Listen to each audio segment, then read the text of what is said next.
All right, hello everyone, and welcome back to our last video of simplifying algebraic fractions. So before we do, the whole reason I'm talking to you on video is our school is shut. Schools around the world are shut. But why did the Cyclops school have to close? Well, stay tuned and we'll find out why the Cyclops school had to close. Now remember, when we multiply fractions, we multiply the numerator and denominator, and I said it's really important to simplify first.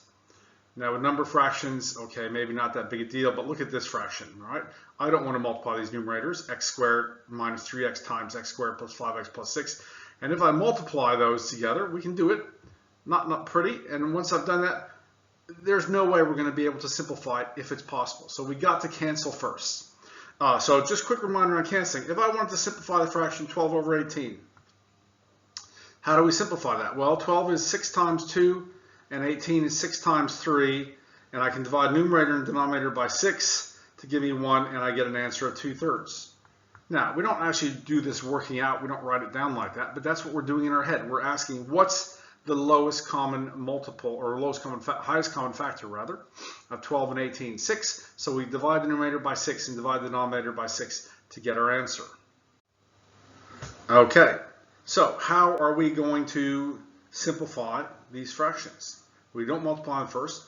It doesn't look like we can simplify. Factorize, factorize, factorize. That's why we've been spending so much time factorizing. I need to factorize first so I can see if there's anything I can cancel. So let's start with the numerator. X squared minus 3x. They have a highest common factor of x.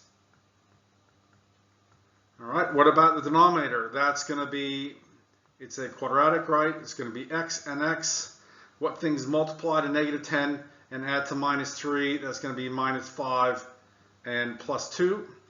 Okay, and then I'm multiplying by, I need to factorize the x squared plus 5x plus 6. That's going to be x plus 3, x plus 2. This is why we need to be expert on our factorizing. And what's that bottom one? X squared minus 9. This is why I have my rock star mermaid hair on. It's the rock star of quadratics. It's a difference of 2 squares. We know right away that's x plus 3 times x minus 3. Again, this is why we need to be so good with our factorizing. Now, are there any common factors? Let's look at the top and the bottom. I see an x plus 3 in the numerator, x plus 3 in the denominator. Divide them, I get 1. X plus 2 in the denominator, x plus 2 in the numerator. Divide them, I get 1. X minus 3 in the numerator, x minus 3 in the denominator. I get 1. So what do I have left? In the numerator, all I have is x times 1 times 1 times 1. So the numerator is just simply x. And the denominator, I have x minus 5 times 1 times 1 times 1, which is x minus 5. Okay? So again, if you factorize first, it makes it much easier. This would have been impossible to simplify if we'd multiplied first. Okay, pause the video and you try this one on your own. Okay, so again, factorize top and bottom. Up top here, I have a difference of 2 squares. We should recognize that right away. Down here in the lower right, that's just the highest common factor of 3. So I have everything factorized. Are there any common factors? There might not be. I have an x plus 6 in the denominator, x plus 6 in the numerator. Divide is 1. X minus 6 in the numerator, x minus 6 in the denominator, that's 1. 3 in the numerator, 3 in the denominator, that's 1. This all just simplifies to 1. Because the numerator I have 1 times 1 times 1, and the denominator I have 1 times 1 times 1, which is 1 over 1. Is all this just simplifies to 1. Okay, go ahead and pause the video and do this one in your book. Okay, so hopefully you factorize both denominators. Nothing to factorize the numerators. Now let's look for common factors. I have an x plus 4 in the denominator, x plus 4 in the numerator. I have an x plus 3 in the numerator, x plus 3 in the denominator. What does that leave me with? Well, my numerator is just simply 1. And the denominator, I have x plus 1 times x plus 7. Again, don't multiply that out. Okay, you never know when we might need it for something else. It's usually going to be better in factorized form. Okay, pause the video and do this one in your book. Okay, so hopefully you factorize this. The fraction on the right, there's nothing to factorize there. On the left, the numerator is a difference of 2 squares, and the bottom is a highest common factor. Now, are there any common factors? Well, look, I have an x minus 5, x minus 5. They cancel. X plus 5 in the numerator, x plus 5 in the denominator. I have an x in the denominator and x in the numerator. So what does this all come down to? It comes down to simply the number 5. That's all I'm left with.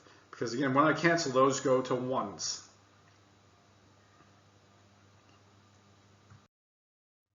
Okay, here's another one for you. Pause the video and do this in your book. Okay, so this time I can factorize both numerators and both denominators. So I've done that. That's going to be your first step. Now, are there any common factors? What do I see? I see an x minus 2 in the numerator and x minus 2 in the denominator. I see x plus 4 in the numerator, x plus 4 in the denominator, and that looks like that's it that I can cancel. So what's my final answer going to be? My numerator is x minus 3 times x plus 7. My denominator is x plus 5. That's a 7 up there. X plus 1. Again, no need to multiply anything out. As you'll see next year when we get into more algebra, we're going to do more with this. We're not just going to simplify fractions. They're going to be part of equations, and we're probably going to want them factorized that way, so you can just leave them. If you expand them out, you're not going to be wrong, but it's extra work we don't need to do. Okay, what about division? Okay, can I start canceling things here? Start factorizing? No, the first step is rewrite it. Don't cancel anything until it's a multiplication problem. Okay, so remember, what do we do for division? We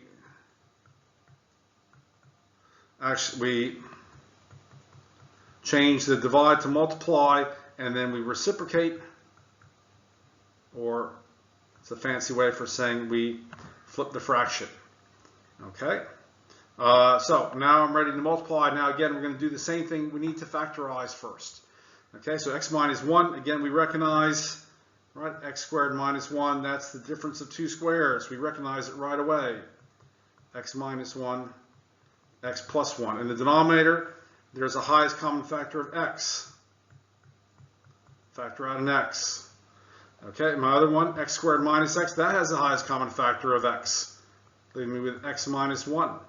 And on the bottom, that's x squared plus 1. I can't factorize that. There's no highest common factor.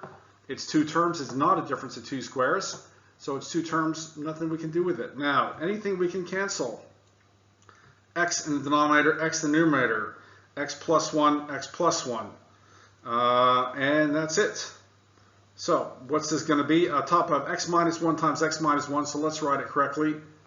X minus 1 squared. And on the bottom, I have x squared plus 1. Sometimes it's going to simplify down to a single number or a simple term. Sometimes it's going to factorize down. Still be a little bit messy, but much easier to deal with. Okay, go ahead and pause the video and you do this one.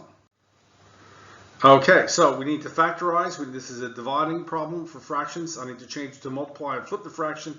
So this time I've flipped it and I factorized at the same time. Do not cancel before you rewrite it as a multiplication problem. Now, what can I cancel? X plus 6, x plus 6, x minus 2, x minus 2, and that looks like that's it. So my numerator is simply going to be an x squared. My denominator is going to be an x minus 6 squared. Write it like that. Don't write x minus 6 times x minus 6. Use the right terminology and notation. Okay, go ahead and pause the video and do these in your book.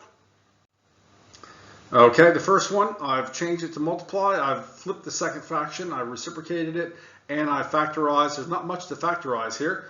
Anything I can cancel, x plus 8 in the numerator and denominator. That 2 and 4 divided by 2, that becomes a 2. And what am I left with? My numerator is simply a 2, and my denominator is simply a 3. Okay, the next one. X squared, the denominator has a highest common factor. Change to multiply, and this is 2x over 1, so when I flip it, it becomes 1 over 2x. What can I cancel? Well, this x in the denominator cancels with one of the x's. This x cancels with the other x. And so what am I left with? My numerator is 1. My denominator is 2 times x minus 7. Right, I had this 2 here that didn't cancel, and my x minus 7, everything else had canceled.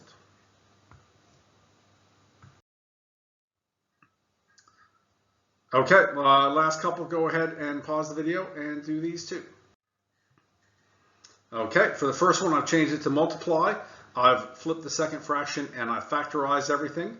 Anything to cancel? I have an x here and I have an x there, and that's it. Not much. So in my numerator, I have x plus 2 squared, and in my denominator, I have x minus 2 squared. For the next one, I'm going to factorize as I go. Change divide to multiply, flip the next fraction and factorize.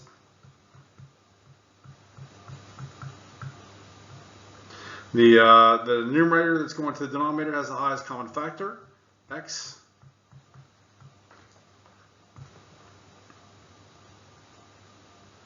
Okay, so anything to cancel. I have an x here and an x there. Again, that's why we need to be careful, because my multiply sign there in the middle almost looks like an x.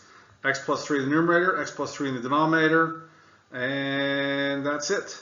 So what do I have left in the numerator? X minus 2, and in the denominator I have x plus 2 squared.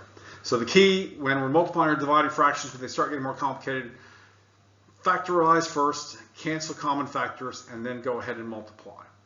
Okay, so again, all the schools being shut. Why did the Cyclops school had to close? Because it only had one pupil. See you later.